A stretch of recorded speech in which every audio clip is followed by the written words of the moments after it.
ठीक है। तो दाऊद के जो है वो पास्ट पेपर्स को सॉल्व कर रहे हैं, लेक्चर 2 है। तो फर्स्ट इंग्लिश के लेक्चर्स आएंगे, देन उसके बाद जो है वो केमिस्ट्री के लेक्चर्स आएंगे, ठीक है, या जो क्वेश्चन है वो आएंगे। तो फर्स्ट है इंग्लिश में। आपको पता है कल मैंने बताया था आपको पैटर्न दाऊद का क्या होता है कि 5 सिनोनियम होते हैं, 5 एंटोनियम होते हैं, और उसके अलावा 5 स्पोर्टिंग एरर्स होते हैं, 5 सेंटेंस कंप्लीशन होते हैं और 5 कॉम्प्रिहेंशन होते हैं। तो टोटल 25 मार्क्स इस तरह से इंग्लिश के बनते हैं, ठीक है। तो सबसे पहले शुरू में 5 सिनोनियम आपके पास आते हैं। तो जैसे crest fallen is the first synonym. तो क्रेस्ट फॉलन, अब इसमें की, एम, अनॉय, डिजेक्टेड। क्रेस्ट फॉलन का मतलब होता है कि ढह जाना या फिर गिर जाना। तो जब कोई इंसान हार जाता है तो वो क्रेस्ट फॉलन हो जाता है। और हार जाने के लिए हम यहाँ पर जो वर्ड इस्तेमाल करते हैं, दिस इज़ डिजेक्टेड। तो dejected and crestfallen are actually they are a synonyms word. Why? Because crestfallen means to defeat and dejected means also to defeat. हार जाना, हार मान लेना, डिजेक्टेड, ठीक है। So this is the first synonym. The second is deplore. Deplore इस, अब इसमें गे, डिग्रेड, ग्ली, प्रेस, इसमें से देखो अब यहाँ पर चुके सिनोनियम है, इस वर्ड हमें बताना है। अब गे, ग्ली और प्रेस ये तो खुशी वाले वर्ड हैं। गे मीन्स भी खुश, इस तरह ग्ली मीन्स भी खुशी, प्रेस मतलब तारीफ़ करना, रिग्रेट मीन्स अफसोस। तो ये एक अलग सा वर्ड है बाकी 3 वर्ड्स के मुकाबले में। तो डिप्लोर का जो सिनोनियम होता है वो रिग्रेट होता है, मतलब अफसोस करना, रिग्रेशन, डिप्लोर। तो डिप्लोर मीन्स रिग्रेट। तो इस तरह से भी हम वर्ड्स को पहचान सकते हैं जस्ट फॉर द, मतलब कि आप देखेंगे कि जिस वर्ड की मीनिंग थोड़े डिफरेंट आ रहे हैं मतलब वही आंसर करेक्ट होता है हमारे पास। डिसोनेंस, डिसोनेंस है इंटरटेनमेंट, टू डिटेक्ट, थीसिस या डिस्कॉर्ड। तो डिसोनेंस जो निकला है ना, एक होता है रेजोनेंस और एक होता है डिसोनेंस। तो ये दोनों एक दूसरे के अपोजिट वर्ड्स हैं। रेजोनेंस मीन्स क्या होती है कि जब 2 चीज़ों के बीच में तालमेल बन जाए, 2 चीज़ों के बीच में कनेक्शन आ जाए, दिस इज़ रेजोनेंस। तो रेजोनेंस का अपोजिट हमारे पास जो वर्ड होता है वो डिसोनेंस होता है। मतलब जब 2 लोगों के बीच में जो है वो एग्रीमेंट ना हो बल्कि डिस्कॉर्ड हो या मतलब फसाद हो। तो डिस्कॉर्ड इसका जो है वो हमारे पास सिनोनियम बन गया। डिसोनेंस का हमारे पास डिस्कॉर्ड, क्योंकि दोनों का मतलब सेम यही होता है, तजाद होना या फसाद होना 2 लोगों के बीच में। तो this is the these 2 words are synonymous word. Next है एमिसरी। एमिसरी डिफरेंट गवर्नमेंट्स में अगर आप अप्लाई करते हैं एमिसरीज। एमिसरीज किसे कहते हैं? जासूस जो हमारे पास होता है या जो सीक्रेट एजेंट होता है किसी कंट्री का, उसको एमिसरी कहा जाता है। सो एमिसरी का मतलब यहाँ पर हो गया सीक्रेट एजेंट, ठीक है। तो ये डी इसका हमारे पास सिनोनियम है। Emissary means secret agent. तो ये एक नाउन है हमारे पास एमिसरी। नेक्स्ट है एम्पैथाइज। एम्पैथाइज मतलब उसका जो मतलब हमदर्दी करना, उसके लिए इसका मिलता जुलता दूसरा वर्ड है हमारे पास सिंपैथाइज।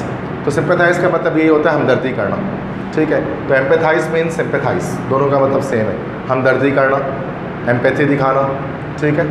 तो एम्पैथाइज इज टू सिंपैथाइज। थोड़ा सा डिफरेंस, स्लाइट डिफरेंस होता है एम्पैथी और सिंपैथी में। मतलब सिंपैथी का मतलब तो ये होता है कि आप हमदर्दी करते हैं किसी से, और एम्पैथी का मतलब होता है कि आप उस दर्द को खुद फील भी करते हैं, दैट इज़ एम्पैथी। मतलब सिंपैथी हम तब इस्तेमाल करते हैं जब आप उस दर्द को फील तो नहीं कर रहे सामने वाले के, लेकिन चूँकि वो सामने वाला दर्द में है तो आप उससे हमदर्दी दिखा रहे हैं। अगर आप भी उस दर्द को फील करना शुरू कर दें कि उस शख्स को कैसा एहसास हो रहा है, दैट इज़ एम्पैथी। तो ये थोड़ा सा स्लाइट डिफरेंस होता है बिटवीन सिंपैथी एंड एम्पैथी, वरना सिनोनियम है आपस में, ठीक है। नेक्स्ट है कंसेंट। कंसेंट का मतलब होता है यहाँ पर लाइक किसी कोई शख्स जो कि कंसेंट होता है मतलब अपनी मजबूरी हो किसी की, या कंसेंट से मुराद ये होती है अगर कोई इंसान अपने कंसेंट से, अपनी मर्ज़ी से कोई काम करता है तो दैट इज़ कंसेंट। तो अब अगर किसी की मर्ज़ी ख़त्म हो जाए तो असल में वो हो जाता है रिटायर, ठीक है। तो एंटोनियम यहाँ पर शो करना है, ठीक है। This is antonym, it is not सिनोनियम। तो कंसेंट का हमारे पास एंटोनियम जो होता है दैट इज़ रिटायर, ठीक है। तो अब ये 5 एंटोनियम इसके अंदर हमारे पास आते हैं। नेक्स्ट है डेफिसिट। डेफिसिट हम नॉर्मली कॉमर्स के अंदर देख रहे होते हैं। डेफिसिट, डेफिसिट मतलब जब किसी को नुकसान होता है, कंपनी घाटा होता है, तो लॉस को हम लोग डेफिसिट भी कहते हैं कॉमर्स के अंदर। अच्छा, और किसी को अगर उसके कारोबार में फ़ायदा पहुंच रहा है, दिस इज़ सरप्लस, कि उसको सरप्लस मिला है। तो बिजनेस में सरप्लस होता है प्रॉफिट और डेफिसिट होता है लॉस। तो डेफिसिट का जो अपोजिट हमारे पास होगा एंटोनिम होगा, दैट विल बी सरप्लस। तो ये कमर्शियल टर्म है, ठीक है, कॉमर्स की टर्म है। डेविएट, डेविएट का मतलब होता है इनहराफ कर जाना, डेविएशन मतलब रास्ते से हट जाना, दैट इज़ डेविएट। तो अब डेविएट के हमारे पास जो करेक्ट एंटोनिम हमारे पास आएगा वो क्या आएगा? रिजेंबल, मतलब अगर कोई हट, और रिजेंबल मतलब जब मुतशाबिहत हो, जब मैच हो आपस में चीज़ें, और डेविएट मतलब जब अलग अलग हो जाए, तो एंटोनियम है ये। नेक्स्ट है इवेजन। ठीक है, इवेजन का मतलब होता है इग्नोर करना, इवेट कर जाना, मतलब किसी से भाग जाना किसी के पास से, या किसी की बात को रद्द कर देना, तो दैट इज़ इवेजन। इसका रिवर्स होगा अगर आप किसी को उसकी बात पर रिस्पॉन्स कर रहे हो, तो रिस्पॉन्स जो है वो इवेजन का हमारे पास एंटोनम है। इवेजन मीन्स इग्नोर करना, नज़रअंदाज करना, रिस्पॉन्स मतलब जवाब देना, किसी को फीडबैक देना। एनक्रोच जैसे इंक्रोचमेंट होती है हमारे पास ना, नाजायज़ कब्ज़ा, इलीगल कब्ज़ा किसी पर कर लेना। ठीक है, तो अब इनरोचमेंट मतलब होती है किसी चीज़ पर नाजायज़ कब्ज़ा जमाना, तो इन्वेड का मतलब भी वही होता है, नाजायज़ कब्ज़ा जमाना। इन्वेड हमला करना, इंट्रूडर भी वही होता है। Intrude means like you have to, कि आप किसी चीज़ पर इलीगल आप अपनी अथॉरिटी दिखाना चाह रहे हैं। इन्फ्रिंज का मतलब ये, तो डेसिस्ट होता है, डेसिस्ट, तो डेसिस्ट जो वर्ड होता है इंक्रोच का एंटोनियम होता है। ठीक है, इंक्रोच मीन्स नाजायज़ तरीके से किसी चीज़ को हड़प कर लेना, और डेसिस्ट का मतलब किसी को कोई चीज़ दे देना। ठीक है, तो इसका हमारे पास एंटोनिम है। इसके बाद हमारे पास ये तो 5 सिनोनियम, 5 एंटोनियम, 10 नंबर हो जाते हैं। उसके बाद हमारे पास आता है that is spotting errors. 5 spotting error आते हैं, और पांचों दाऊद के अंदर जो आता है ना वो सब्जेक्ट वर्ब एग्रीमेंट के लिहाज से ही आता है, मतलब वर्ब का मसला हर जगह पर होता है, तो बिना सोचे समझे आप वर्ब का मसला चेक कर सकते हैं डायरेक्ट जाकर। दाऊद के टेस्ट की बात कर रहा हूँ, जैसे playing the harmonium and singing is different, तो क्या होना चाहिए था? क्या किससे पहले? सिंगिंग से पहले दा आएगा? नहीं, क्यों? मैंने बताया था कल आपको, वर्ब से पहले कभी हमको आर्टिकल इस्तेमाल नहीं करते, we never use an article before a verb. कल की क्लास में ही बताया था मैंने, बताया तो सब्जेक्ट वर्ब एग्रीमेंट का मसला है। There is a compound noun playing the harmonium and singing, दो अलग अलग नाउन है ना, कंपाउंड नाउन हमेशा प्लूरल होता है। So if it is plural, so what we have to do, we don't have to use is, we have to use here are. Playing the harmonium and singing are different, दोनों चीज़ें मुख्तलिफ अलग हैं। The team are out to win the match, ये हो जाएगा, क्योंकि collective noun के रूल में मैंने बताया था अगर पूरी collection of things, collective noun में अगर सारे लोग मिलकर एक ही काम करें तो वो सिंगुलर कंसिडर किया जाएगा। तो टीम मैच को जो है वो जीतना चाहती है, तो ये इस आएगा यहाँ पर, चूँकि टीम पूरे मिलकर एक ही काम कर रही है, मैच जीतना चाह रही है। Next is the cluster of grapes were plucked by the child, was आएगा, जो क्लस्टर है यहाँ पर सिंगुलर है तो उसको वॉज यूज़ करेंगे, वर यूज़ नहीं करेंगे। क्लस्टर्स होता तो वर हो जाता। नेक्स्ट है box of apple are in the car, is in the car, very simple, तो बड़े आसान स्पोर्टिंग एरर होते हैं, सारे सब्जेक्ट पर एग्रीमेंट में ही आ रहे हैं। The jury is arguing among themselves, मतलब jury is the collection of जजेस, यस कलेक्शन ऑफ जजेस हैं, बहुत सारे जजेस हैं, वो आर्ग्यू कर रहे हैं आपस में, बहस कर रहे हैं, तो उसका मतलब सारे एक मिलकर एक ही काम नहीं कर रहे हैं, मतलब एक ही पॉइंट पर नहीं है बल्कि सबके पॉइंट अलग अलग है कंप्लीट ज्यूरी की। तो इस सूरत में हम क्या करते हैं, कलेक्टिव नाउन को प्लूरल कंसिडर करते हैं। तो ये ज्यूरी जो है वो इसके बजाय क्या आना चाहिए था, आर आना चाहिए था। The jury are arguing among themselves, why? Because this collective, in this collective noun all the जजेस are having different points, but that's why they are arguing, है ना, they are having an argument. Clear है, समझ में आ गई बात सारे? तो ये 5 नंबर के ही हो गए आपके, 5 स्पॉटिंग एरर्स हो गए, तो बड़ा बेसिक सा है, उतना मुश्किल नहीं है। ठीक, आगे बढ़े। नेक्स्ट है फिर अभी जो 15 नंबर आ गए यहाँ पर, आप 5 नंबर और आते हैं आगे कि ब्लैंक्स होते हैं। ठीक है, no doubt he has achieved much, I can't give him credit dash all that he boast dash, ये प्रेपोजिशन अटैच करना बड़ा सिंपल सा, आप खुद भी बता सकते हैं। No doubt he has achieved much, I can't give him credit dash all that he boast dash, ये होगा I can't give him credit for all that he boast about. हाँ, मैं उसे हर उस चीज़ का क्रेडिट नहीं दे सकता जिसके बारे में वो शेखी भगाता है, जिसके बारे में वो डेंगिया मारता है, बोस्टिंग करता है। तो yes, A option is the correct, this is preposition mistake. ठीक है, by wearing contact lenses that corrected his colour blindness he was dash for the job, was able for qualifying, was able to qualify, was ably qualified, was ably qualifying। यहाँ पर हमारे पास use होगा parallel structure, यहाँ पर हम use करेंगे parallel structure. Parallel structure किसे कहते हैं कि अगर शुरू में जिरंड है तो अगला भी जिरंड आएगा, और शुरू में इन्फिनेटिव हो तो अगला भी इन्फिनेटिव आएगा। ठीक है, तो वंस तो एक जिरंड के साथ दूसरा जिरंड आएगा, और अगर एक इन्फिनेटिव है तो दूसरा भी इन्फिनेटिव आएगा। ये हमारे पास कहलाता है पैरेलल स्ट्रक्चर। जैसे अगर वर्ब की एनजी फॉर्म वाला जुमला है तो अगला सेंटेंस भी, अगला क्लॉज भी वर्ब की एनजी फॉर्म से आएगा। तीसरा 2 प्लस वर्ब की फर्स्ट फॉर्म वाला सेंटेंस इन्फिनेटिव है तो अगला भी 2 के साथ वर्ब की फर्स्ट फॉर्म वाला आएगा। यहाँ पर लिखेगा by wearing contact lenses that corrected is colour blindness, so it is a gerund. तो he was dash for the job, तो was able to qualify, was able for qualify. Sense के according, sense के लिहाज से they both are correct, दोनों के meaning correct है। But चूँकि पैरेलल स्ट्रक्चर की बात जब की जाती है तो ये ए ऑप्शन हमारे पास करेक्ट होता है, वॉज एबल फॉर क्वालिफाइंग, क्योंकि वर्ब के एनजी फॉर्म के साथ अगला जो क्लॉज होगा वर्ब के एनजी फॉर्म में ही होगा, वो फर्स्ट फॉर्म में इन्फिनेटिव की सूरत में नहीं आ सकता। ठीक है, तो ये हमारे पास पैरेलल स्ट्रक्चर कहलाता है। तो the terms are very harsh, I doubt the CEO will agree dash that. Agree के साथ, एग्री है क्या हमारे पास, this is a phrasal word, तो एग्री के साथ हमेशा हमारे पास विद आता है, एग्री विद देम। ठीक है, तो एग्री के साथ हमेशा विद आएगा। I am afraid that I had to agree dash your opinion about the new actuary. अभी तो पता है, वही दोबारा रिपीट हो रहा है। एग्री के साथ विद ही आता है ना, agree with your opinion about the new actuary. Next है dash only chance you are left with is to reappear for dash paper. Dash only chance you are left with is to reappear for dash paper. तो चारों में से पता 2 blanks हैं, ABCD।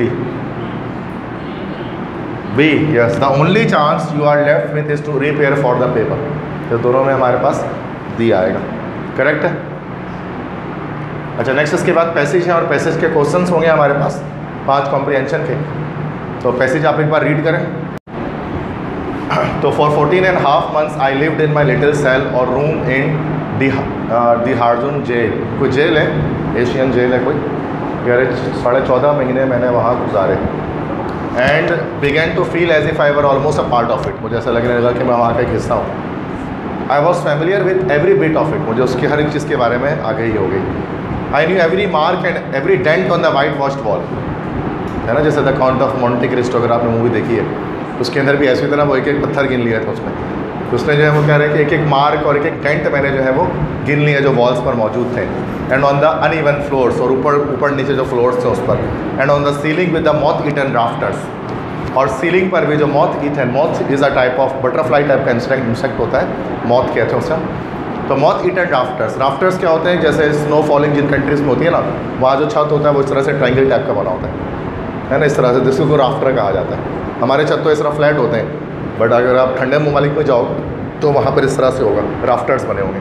तो वो लकड़ी के नॉर्मली बने होते हैं ना, तो उनको मॉथ वगैरह ना या दीमक वगैरह उनको खा जाते हैं। ठीक है। In the little yards outside I greeted little drafts of grass and odd bits of stone age old friend. बाहर छोटे से यार्ड में मैं देखता था घास फूस और उसके अलावा छोटे छोटे पत्थर, वो मेरे पुराने दोस्त की तरह थे। I was not alone in my cell, मैं अपने सेल में, अपने कोठरी में अकेले नहीं था। For several colonies of wasp and hornet live there, कई कॉलोनियाँ रहती थी मेरी सेल में वास्प की। Wasp is a type of insect, और हॉर्नेट भी उड़ने वाली जो भीड़ जिसको कहते हैं उनको हॉर्नेट्स कहा जाता है, जो काटती हैं, वो वहीं रहते थे। And many lizards found the home behind the rafters, और राफ्टर्स के पीछे बहुत सारे छिपकलियों ने अपना घर बनाया हुआ था। Emerging in the evening in the search of prey, और शाम के वक्त वो बाहर आ जाते थे अपने शिकार की तलाश में। मतलब कोई साहब है जो अपने जेल का एक जो एनवायरनमेंट है वो बता रहे हैं। तो ये इस तरह के एक पैसेज आया हुआ है। तो पैसेज एक बार अगर आप रीड कर लेंगे ना तो क्वेश्चंस को मुश्किल नहीं होता उसके आंसर देना, यहीं से निकलेंगे और कहाँ से। तो ये क्वेश्चन देखते हैं। फर्स्ट है विच of the following explains the best in passage I was almost a part of it. मतलब उसने जो एक लिखने वाले ने बोला है कि I was almost a part of it. ऐसा क्यों बोला उसने? Because I was alone in the cell, I was familiar with every bit of the cell, I greeted tufts and out of grass like old friends, I felt quite at home in the cell. B, yes, B is a correct. I was familiar with every bit of the cell, तभी वो कह रहा था कि I was almost a part of it. ठीक है, तो B option correct है। Next, the order of the patches seems to suggest that, order क्या बताना, क्या मशवरा देना चाहता है? It is possible to adjust oneself to uncongenial surrounding, the conditions of Indian prisons are not bad, it is not difficult to spend once time in prison, there is a need to improve the condition in our jail. ये अलग अलग आप बच्चे बताएंगे इसके अंदर। ठीक है, तो यहाँ पर the order of the passage seems to suggest that, तो अब यहाँ पर जो ऑप्शंस है ना कि जहाँ पर the conditions of Indian prisons are not bad, तो ये तो गलत हो गया पहली। It is not difficult to spend once time in prison, इसके बारे में तो उन्होंने कोई बात नहीं की कि मेरा वक्त आराम से गुजर रहा था उसके अंदर। Now there is a need to improve the condition in our jail, और it is possible to adjust oneself to uncongenial surrounding. तो देखो, इनमें इसने बताया तो था कि कंडीशन ख़राब थी जेल की, लेकिन उसमें उन्होंने ये नहीं, ऑर्डर ऑफ द पैसेज ने ये नहीं कहा कि हमें ज़रूरत है कि उसको बेहतर बनाने की। उन्होंने बताया तो कि ये चीज़ें मुझे दिखी, लेकिन इसका मतलब उन्होंने इसको ये नहीं कहा कि ये चीज़ों को बेहतर बनाना है। बनाना तो चाहिए, हम समझते हैं, लेकिन ये बात बताई नहीं उन्होंने। उन्होंने जो बात बताई है वो ये, it is possible to adjust oneself to uncongenial surrounding, मतलब अगर आपके चारों तरफ सराउंडिंग अगर बहुत बेहतर नहीं है, उसके बावजूद आप अपने आप को वहाँ पर एडजस्ट कर सकते हैं, अगर आप टाइम वहाँ पर दे दें तो इंसान एडाप्ट कर सकता है चीज़ों को, डिफरेंट एनवायरनमेंट को। एडाप्टेशन की क्वालिटी उसके अंदर होती है, सिंपल ये बात बताई जा रही है। तो ये ऑप्शन इसमें करेक्ट है। नेक्स्ट है the passage attempts to describe, passage क्या बात डिस्क्राइब कर रहा है? The general conditions of the country's jail, the prisoner's conscious effort to overcome the loneliness, the prisoner's capacity to notice the minute details of the surrounding, the prisoner's ability to live happily with other creatures.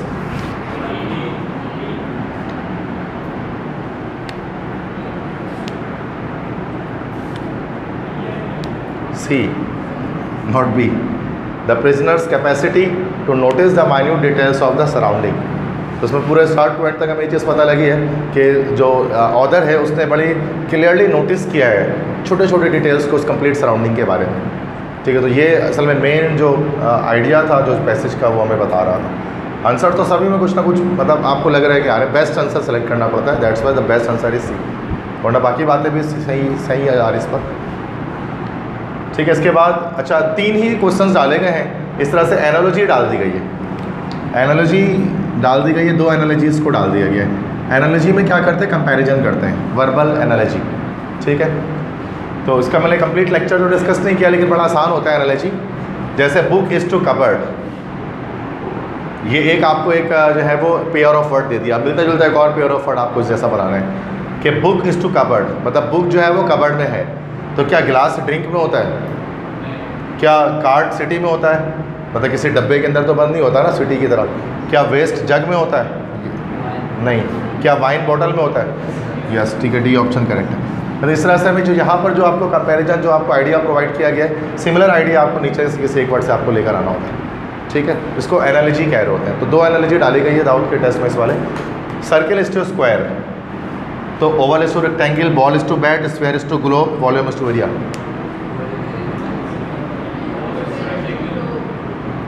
हाँ, sphere is to globe. I think lecture देना पड़ेगा। Circle is to square and oval is to rectangle, because circle has no corner, oval has no corner, square has 4 sides and rectangle has 4 sides. तो circle का जो connection square के साथ है वही Oval का रेक्टेंगल के साथ है। ये हमारे पास आ रहा था। तो सर ये लॉजिकल सवाल है, इसका ताल्लुक इंग्लिश से नहीं होता। ये डाला तो इंग्लिश में जाता है, but it is actually logic and critical thinking. ये मंतिक का सवाल है, लॉजिक का सवाल होता है। तो लॉजिक्स थोड़े से काम आते हैं, तो इसके आगे प्रैक्टिस करा दूंगा। वैसे मैंने लेक्चर अपलोड किया है एनालॉजी पर, तो क्लास में अगर वक्त मिला तो एनालॉजी पे लेक्चर दे दूंगा, लेकिन आता नहीं है। ये एनईडी में आया करता था किसी वक्तों में, अब एनईडी में नहीं आ रहा। इस साल नहीं दिया, पिछले साल भी नहीं दिया। दाऊद में भी बस 2 क्वेश्चन डाले हैं एक ईयर में, बाकी पिछली बार जो हमने किया तो उसमें एनालॉजी नहीं थी। तो वो डिपेंड करता है, दाऊद में क्या पता आ जाए, केयू में नहीं आता एनालॉजी। ठीक है, इस तरह से ये अब केमिस्ट्री का पोर्शन स्टार्ट हो गया। उसके 25 क्वेश्चन देखते हैं तेज़ी में। The process in which a solid directly converts to gaseous state is called dash. Yes, this is B, sublimation. जिसमें सॉलिड डायरेक्टली गैस में कन्वर्ट हो जाए, दैट इज सब्लिमेशन। और अगर गैस डायरेक्ट सॉलिड में कन्वर्ट हो जाए, गैस डायरेक्ट सॉलिड में कन्वर्ट हो जाए, दिस इज व्हाट? गैस का डायरेक्ट सॉलिड बन जाना कौन बताएगा? Nobody will tell. This is deposition, this is deposition. अच्छा, सॉलिड का लिक्विड बन जाना, जोर से बोलो, मेल्टिंग। दूसरा मेल्टिंग को एक और क्या कह सकते हैं हम? फ्यूजन। लिक्विड का सॉलिड बन जाना, यस, फ्रीजिंग। और क्या कह सकते हैं इसको हम? Solidification, solidification. अच्छा, लिक्विड का गैस बन जाना,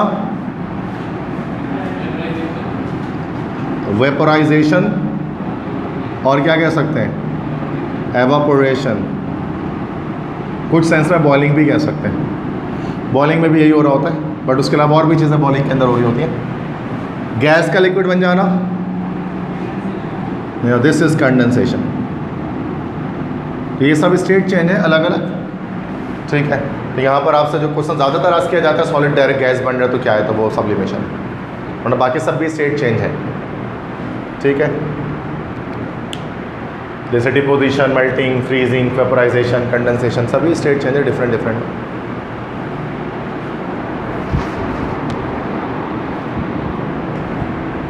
The number of atoms of nitrogen presented in the formula ammonium nitrate। इस फॉर्मूले में नाइट्रोजन के कितने एटम्स आपको दिख रहे हैं? सिंपल है सवाल, कितने दिख रहे हैं? 2 दिख रहे हैं, तो बी ऑप्शन करेक्ट हो गया।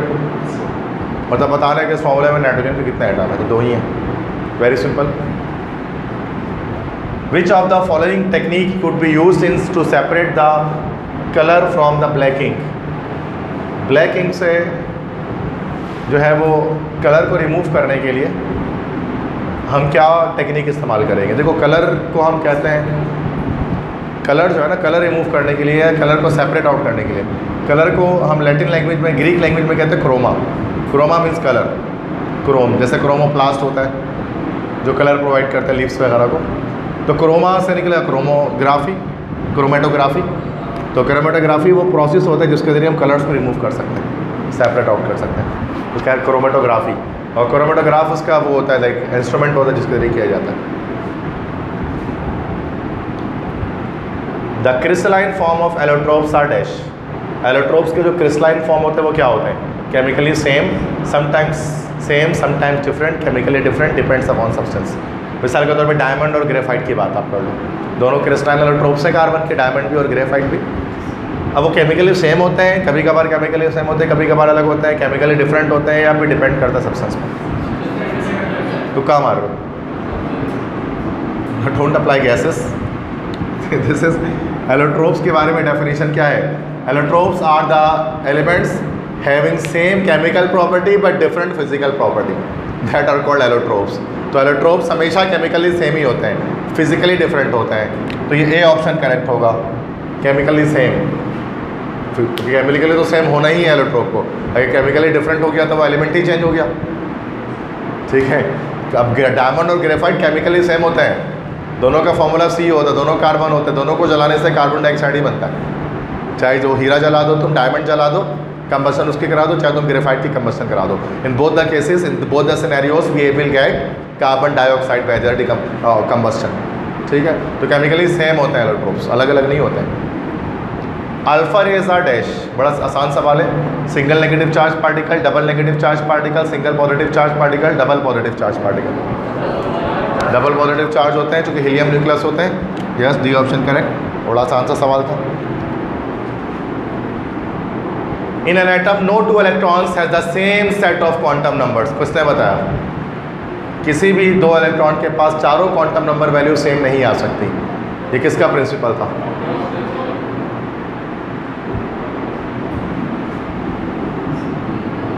First year chapter 3 atomic structure.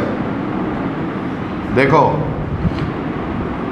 इसके 2 स्टेटमेंट, एक तो ये है कि no 2 electrons in an atom can have और 4 same pair of quantum number, कि किसी भी एटम के 2 इलेक्ट्रॉन ऐसे नहीं हो सकते जिनके पास चारों क्वांटम नंबर वैल्यू सेम आ जाए। प्रिंसिपल एजिमुथल मैग्नेटिक स्पिन, चारों सेम नहीं आ सकते। और दूसरी एक और इसकी थी कि an orbital can have maximum 2 electrons and both will have opposite spins. ये this is Pauli's exclusion principle. तो ये सी है, Pauli's exclusion principle. Uncertainty principle क्या कहता है? It is impossible to determine the position and momentum of an electron simultaneously within an atom. मतलब certainty के साथ पोजीशन और मोमेंटम दोनों नहीं बताई जा सकती किसी भी इलेक्ट्रॉन की। ये है हाइसेनबर्ग अनसर्टेनिटी प्रिंसिपल। हॉर्न्स रूल क्या कहता है? If similar energy orbitals are available then electrons are filled in unpaired format, after that they will become paired. जब हमारे पास सिमिलर एनर्जी ऑर्बिटल्स मौजूद होंगे जैसे px, py, pz, तो इलेक्ट्रॉन्स पहले सिंगल सिंगल फिल होगा, उसके बाद डबलिंग होगी। ये हॉर्न्स रूल है। ऑप्पो प्रिंसिपल क्या कहता है? Electrons are filled in the orbital according to increasing order of their energies. कि लो एनर्जी वाले ऑर्बिटल पहले फिल होते हैं, हाई एनर्जी वाले बाद में फिल होते हैं। 1s2, 2s2, 2p6, 3s2, 3p6, 4s2, ये कहलाता है ऑप्पो प्रिंसिपल। यहाँ तो ये वाला जो ऊपर जो स्टेटमेंट लिखी हुई है वो पॉलीज एक्सक्लूजन प्रिंसिपल की है। ठीक है, बात समझ आ रही है? ये सब प्रिंसिपल्स याद रखें, वो आ सकते हैं, एक एक लाइन तो होती है, ज़्यादा थोड़ी ना है। ठीक है, आगे बढ़ें। Properties of a system which depends upon the amount of substance present in the system are called dash. Chapter 5 first है केमिस्ट्री। दो तरह की प्रॉपर्टीज होती हैं, इंटेंसिव, एक्सटेंसिव। जैसे intensive property independent of amount होती है और extensive property depends upon amount. तो यहाँ पर क्या हो गया, जो डिपेंड करती है अमाउंट पे, तो वो कौन सी प्रॉपर्टी हो गई? एक्सटेंसिव प्रॉपर्टीज होंगी। जैसे एंट्रोपी है, एंथैल्पी है, मास है, वॉल्यूम है, ये सारे के सारे एक्सटेंसिव प्रॉपर्टीज़ हैं जो अमाउंट पर डिपेंड करते हैं। अमाउंट को हाफ करोगे तो इनकी वैल्यूज़ भी हाफ हो जाएंगी। The chemical formula of laughing gas N2O, yes, A option correct है। इसी को हम एक और नाम देते हैं, this is also known as nitrous oxide. Either you can say nitrous oxide और laughing gas, they both are same. Clear है? The heat required to change 1 mole of iodine solid into iodine gas is called dash. Solid से direct gas बना रहे हैं, iodine एक सबलाइन solid होता है, solid से गैस बना रहे हैं, तो जो हीट चाहिए होगी वो हीट क्या कहलाएगी? यह सिंपल, चूँकि सब्लिमेशन का प्रोसेस हो रहा है तो वो हीट कहलाएगी, हीट ऑफ सब्लिमेशन। ठीक है। In the electrolysis of CuCl2 the substance liberated at the anode is dash. Anode पर क्या जाएगा? एनाइन जाएगा, और क्या हो गया? Cl जाएगा ना, एनाइन ये है नेगेटिव, और ये कैटाइन है, तो क्लोरीन जाएगा, क्लोराइड, ये डिपॉजिट हो जाएगा जाके एनोड पर। एनोड पर एनाइन जाता है, एनाइन पर नेगेटिव चार्ज होता है। ठीक है। Factors affecting the balance of a chemical equilibrium are following except dash. Le Chatelier principle है ना, वो कहता था कि 4 चीज़ें अफेक्ट करती हैं यार, किस पर भाई? डायरेक्शन ऑफ इक्विलिब्रियम पर, कंसंट्रेशन, टेम्परेचर, प्रेशर, कैटलिस्ट। तो कौन सी चीज़ अफेक्ट नहीं करती है?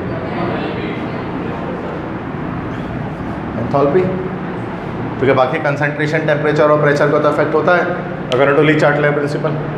ठीक है, तो बस जो चीज़ नहीं अफेक्ट करती वो एंथैल्पी नहीं करती। चौथी जो चीज़ होती है वो कैटलिस्ट होता है, वो भी डायरेक्शन ऑफ इक्विलिब्रियम पर अफेक्ट नहीं करता, स्पीड ऑफ इक्विलिब्रियम पर अफेक्ट करता है। नेक्स्ट है the formula of journal gas equation. वैसे तो PV = nRT होती है, इसको एक और तरह से लिखा जाता है, किस तरीके से? जर्नल गैस इक्वेशन को और कैसे लिखा जा सकता है?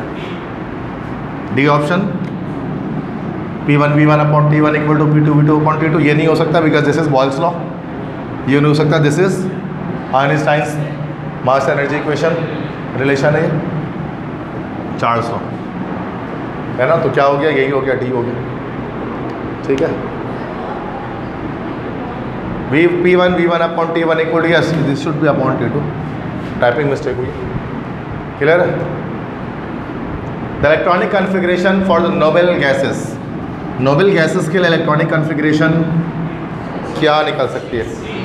यस, NH2NP6, बिकॉज 6 + 2 ऐड करेंगे तो ये 8 हो जाएगा हमारे पास। तो नोबेल गैसेस 8 ग्रुप के एलिमेंट्स होते हैं, तो NH2NP6 इनकी जर्नल वैलेंशियल इलेक्ट्रॉनिक कन्फिग्रेशन ये है। ठीक है। The electronegativity of the element is increased. बढ़ती कब है? Down the group, across the period from left to right, across the period from right to left, none of the above. कब value increase होती है? जब लेफ्ट से right जा रहे हैं तो बढ़ रही होती है, तो left to right B option correct हो जाएगा। टॉप से बॉटम डिक्रीज होती है, राइट से लेफ्ट डिक्रीज होती है इलेक्ट्रोनेगेटिविटी। और सेम यही फंडा जो है वो अनअसिस्टेड पोटेंशियल इलेक्ट्रॉन एफिनिटी का भी है, बस एटॉमिक रेडियस उसका रिवर्स जाता है, ठीक है, लेफ्ट से राइट कम होता है बजाय बढ़ने के। विच of the following is the most unstable allotrope of sulphur? Room temperature पर जो स्टेबल नहीं होता। देखो 3 एलोट्रोप्स होते हैं सल्फर के, alpha beta gamma. Alpha beta gamma 3 sulphur होते हैं। तो अल्फा सल्फर जो होता है हमारे पास वो स्टेबल होता है रूम टेम्परेचर पे, गैमा सल्फर भी स्टेबल होता है रूम टेम्परेचर पे। जो बीटा सल्फर है ना वो रूम टेम्परेचर पे स्टेबल नहीं होता, वो 95.5 डिग्री सेंटीग्रेड से लेकर जो है वो आगे जाकर टेम्परेचर उसका होता है 112.5 डिग्री सेंटीग्रेड, यहाँ तक वो स्टेबल रहता है। तो ये बीटा सल्फर कहलाता है। बीटा सल्फर को हम एक और नाम देते हैं मोनोक्लिनिक सल्फर। मोनोक्लिनिक सल्फर क्योंकि मोनोक्लिनिक क्रिस्टल्स होते हैं इसका जो क्रिस्टल सिस्टम होता है वो मोनोक्लिनिक होता है। इसको मोनोक्लिनिक सल्फर कह सकते हैं, बीटा सल्फर भी कह सकते हैं। और इसी को प्रिज्मेटिक सल्फर भी कहा जाता है, प्रिज्मेटिक सल्फर। आपकी मर्जी, आप जो कहें तो prismatic sulphur, beta sulphur, monoclinic sulphur, ये अनस्टेबल होता है 95 डिग्री सेंटीग्रेड पर। अगर अल्फा सल्फर को 95 डिग्री सेंटीग्रेड पर या पूरा कह लो तो 95.5 डिग्री सेंटीग्रेड पर अगर हीट किया जाएगा तब वो रोम्बिक सल्फर से मोनोक्लिनिक में कन्वर्ट हो जाता है। ये 95.5 degree centigrade, this is the transition temperature of alpha and beta sulphur. Alpha और बीटा सल्फर के बीच का ये ट्रांजिशन टेम्परेचर है, क्योंकि इस टेम्परेचर के फ़ौरन आगे से आपके पास बीटा सल्फर आ जाता है और उससे बिल्कुल पहले आपके पास अल्फा सल्फर आ जाता है, रोम्बिक सल्फर जिसको हम कहते हैं। ठीक है, तो सबसे अनस्टेबल जो होता है रूम टेम्परेचर पे हमारे पास बीटा सल्फर है, जिसको मोनोक्लिनिक सल्फर कहा जाता है। नीडल टाइप क्रिस्टल होता है उसके, सुई जैसे क्रिस्टल्स होते हैं इसके। क्लियर है? S block element have the following properties except dash. S block element सब की सारी प्रॉपर्टी है केमिकल, एक नहीं है। Reaction with water gives hydrogen. क्या वाटर से रिएक्शन करके S block element hydrogen liberate करते हैं? करके देख लेते हैं। Na plus water, NaOH plus liberate हो गया हाइड्रोजन गैस, ये तो सही है। Reaction with metal to give salt. क्या मेटल के साथ रिएक्शन करके सॉल्ट देंगे? ये खुद ही मेटल होता है तो कैसे मेटल के साथ रिएक्शन करके सॉल्ट देंगे? तो ये नहीं कर सकते। Reaction with water gives different oxides, ऐसा हो सकता है। जैसे 2A वाले ज़्यादातर, जैसे मैग्नीशियम है, जब वो वाटर से रिएक्शन करता है मैग्नीशियम तो बजाय हाइड्रोक्साइड बनाने के मैग्नीशियम ऑक्साइड बनाता है, तो ऑक्साइड्स दे सकते हैं। 1A वाले तो हाइड्रोक्साइड्स देते हैं, 2A वाले नॉर्मल कंडीशन पे ऑक्साइड्स दे रहे होते हैं, जैसे मैग्नीशियम ऑक्साइड। और इस तरह से ये भी नहीं हो सकता। Reaction with non metal to give salt, simple है, Na+Cl NaCl सॉल्ट मिलता है। ठीक है,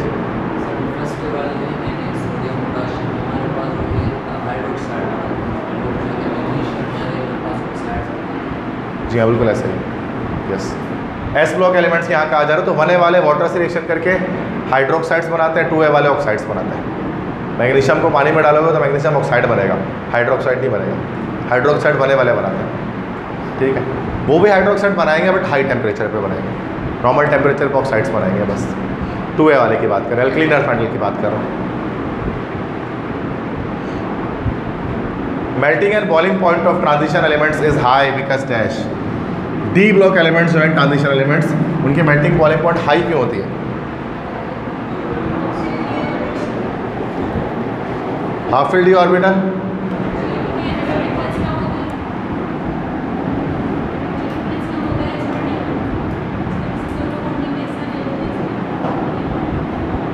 उसकी वजह से वेरिएबल ऑक्सीडेशन स्टेट आती है। हाफ फील्ड डी ऑर्बिटल की वजह से पैरामैग्नेटिक नेचर आती है डी ब्लॉक एलिमेंट्स के अंदर। यहाँ पर पूछा जा रहा है कि मेल्टिंग बॉइलिंग पॉइंट हाई क्यों होती है, हार्ड क्यों होते हैं? इसके रीज़न है मेटेलिक बॉन्डिंग। मेटेलिक बॉन्डिंग होती है उनके अंदर। मेटेलिक बॉन्डिंग क्या होती है कि कैटाइंस का फ्री इलेक्ट्रॉन्स के साथ जो इंटरेक्शन होता है, that is called metallic bonding. Strong metallic bonding की वजह से जो ट्रांजिशन एलिमेंट्स होते हैं वो उनकी मेल्टिंग बॉइलिंग पॉइंट हाई होती है, वो हार्ड होते हैं, सख्त होते हैं, आयरन वगैरह जैसे। सही है भाई।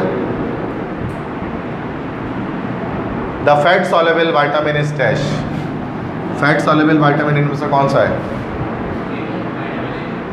विटामिन ए फैट सॉल्युबल है, क्योंकि DA, DE, K ये हमारे पास फैट सॉल्युबल होते हैं, और B और C हमारे पास वाटर सॉल्युबल विटामिन है। NAD में भी आया था ये।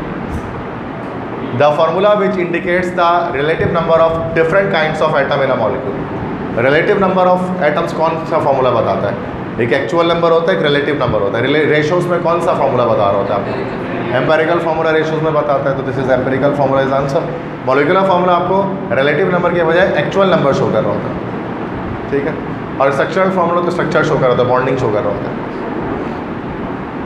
Methane is obtained by which of the following method? Methane इनमें से चारों में से किस तरीके से बनाया जा सकता है, या हमने किस तरह से बनाया है?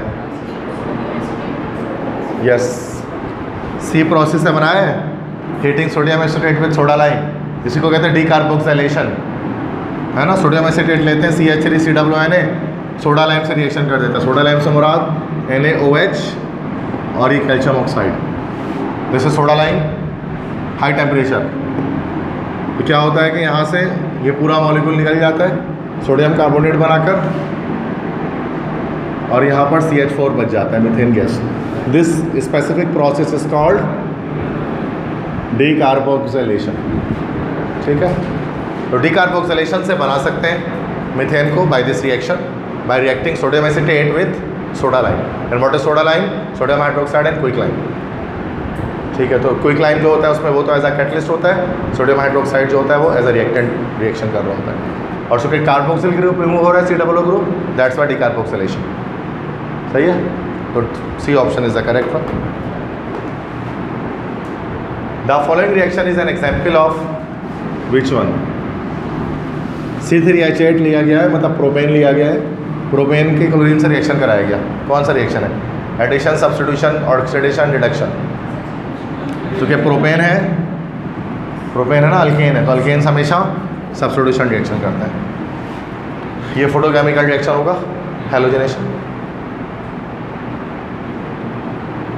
In which of the following reactions the rate of nucleophilic reaction depends upon concentration of alkyl halide only?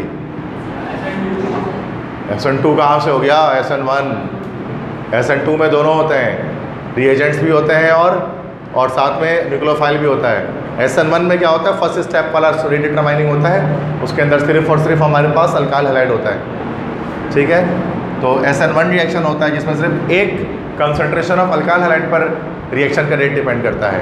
इस तरह लिखते हैं ना भाई, dx/dt is equal to k × Rx, तो न्यूक्लियोफाइल थोड़ा लिखते हैं उसके साथ, SN1 है ये।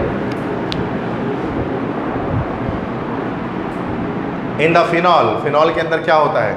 Alcoholic group is attached to the ring, alcoholic group is attached on benzene ring, hydroxyl group is attached on benzene ring, all of the above.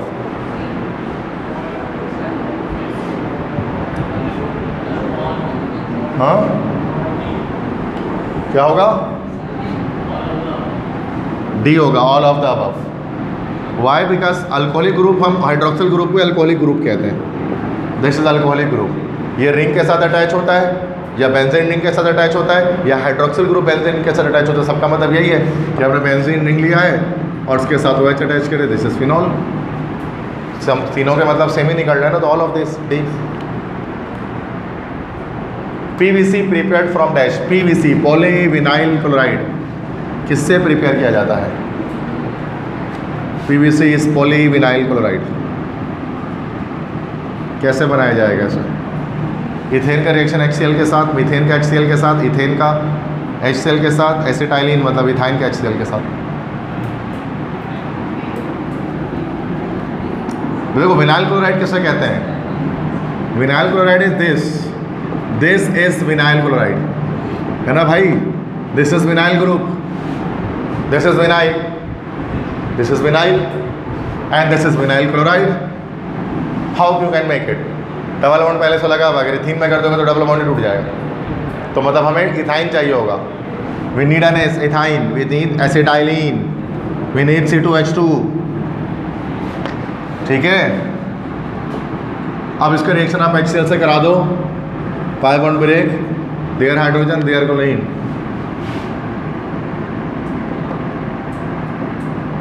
क्या बना? विनाइल क्लोराइड बना। ये मोनोमर हो गया आपका, बहुत सारे मोनोमर्स ले लें, विनाइल क्लोराइड के pi bond तोड़ एडिशन पोलीमराइजेशन करते बन जाएगा PVC पॉलीविनाइल क्लोराइड। तो PVC को बनाने के लिए हमें सबसे पहले यहाँ पर इथाइन के रिएक्शन HCl से कराना पड़ेगा, तभी तो विनाइल क्लोराइड बनेगा। दैन उसकी पोलीमराइजेशन करेंगे तो फिर पॉलीविनाइल क्लोराइड बनेगा। एक एडिशन पोलीमराइजेशन है। एडिशन पोलीमराइजेशन क्या होता है? pi bond के टूटने से होता है। कहाँ बॉन्ड ब्रेक हो रहा है। तो ये आगे फर्दर नहीं जा रहा डिटेल में, तो जाने की ज़रूरत है। ठीक है, बस समझ में आ गया। तो ये सिंपल है, इसमें कोई इतना वो तो नहीं है सोचने की बात, मुश्किल तो नहीं था ये हमसे कुछ। Commercially nitric acid is prepared by dash. Nitric acid को कमर्शियली किस तरह प्रिपेयर किया जाता है कम इंडस्ट्रीज़ में? यस, ऑक्सीडेशन ऑफ अमोनिया पे ऑसवाल्ड मेथड है ना। अमोनिया का ऑक्सीडेशन फर्स्ट स्टेप में करते हैं, ऑसवाल्ड प्रोसेस से, तो बी ऑप्शन करेक्ट हो गया। इसमें प्लैटिनम कैटलिस्ट इस्तेमाल होता है, वायर गॉस, प्लैटिनम का गॉस होता है।